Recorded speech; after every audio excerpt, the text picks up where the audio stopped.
প্রিয় কবি রাসেল আশিকের দেহপাতি মহাকাব্য সিরিজ থেকে পাঠ করছি বৃক্ষ শিক্ষা অথবা গাছের কাছ থেকে শেখা। কবিতার বাইরে কোনো প্রাণ নেই, জীবনের বাইরে কোনো গান নেই, সাহসের বাইরে কোনো মান নেই।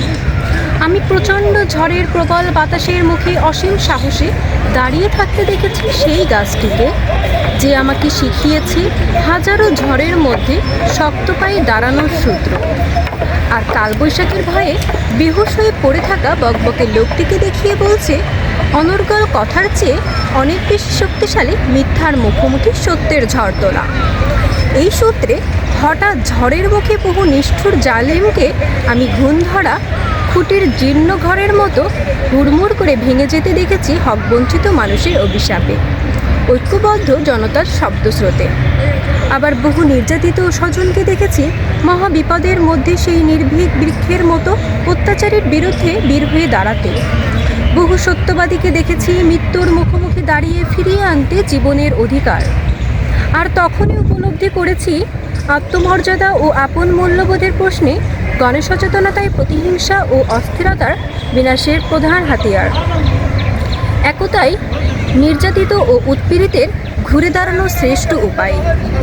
এই সব সত্য থেকে বুঝেছি মৃত্যু কোনো ভীতি নয়, জীবন কোনো বোঝা নয়, সময় কোনো দুর্দিন নয়, সবই প্রাকৃতিক পরিবর্তন আর মহাজাগতিক রূপান্তর।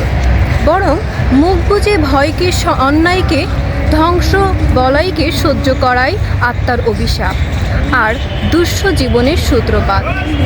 না, জীবন কোনো আপদ নয়, মানুষ কোনো বিপদ নয়, কোনো দেশ কারোর শত্রু নয়, বরং মানুষ নিজেই নিজের শত্রু। যখন সে মনুষ্যত্ব হারিয়ে পশুরও অধম হয়ে ওঠে, দানব ও ডাইনি হয়ে যায়, যা কোনোদিন মেনে নেয়নি মহাপ্রকৃতি। কেননা এই পৃথিবীর বুকে দেবতা রূপে নয়, ফিরিস্তা রূপে নয়, মানুষকে খাঁটি মানুষ রূপে দেখতে চায় পরম সুন্দর মহাপ্রকৃতি। সেই সুবাদে আমি এই পৃথিবীর সবচেয়ে কষ্ট সহিষ্ণু মাটি হাতে তুলে বুঝেছি মানুষের কি অপার সম্ভাবনা, তার অফুরন্ত স্বপ্নশিখা আর কর্মসাধনার কোথায় অসীমতা।